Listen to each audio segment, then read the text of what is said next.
Hi, my name is Allie Woolman, and today I'm going to be talking about pedigrees and explaining methods of inheritance through the use of the Scott family tree from the TV show One Tree Hill.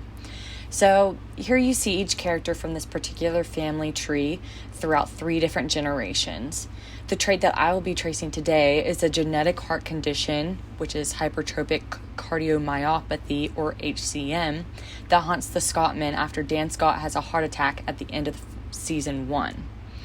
Here's a more generic family tree where you can see the shaded trait, the HCM, as a phenotype for Dan and Lucas Scott, whereas the rest of the family does not contain this phenotype, or they do not outwardly express this trait.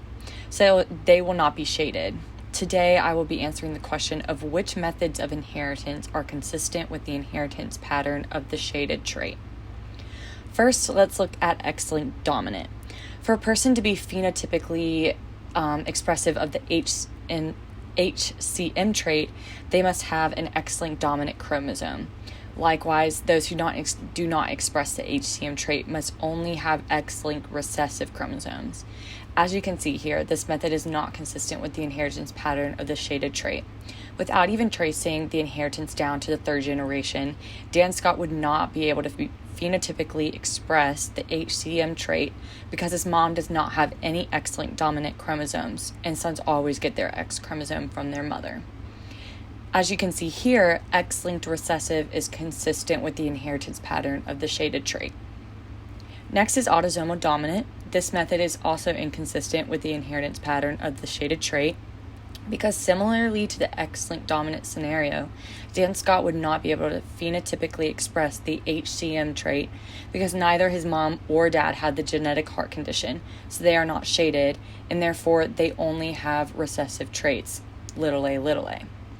Because both Dan and Keith Scott would receive 1A from mom and 1A from dad, Royal and May, Dan would also have to be a little a in this autosomal dominant method.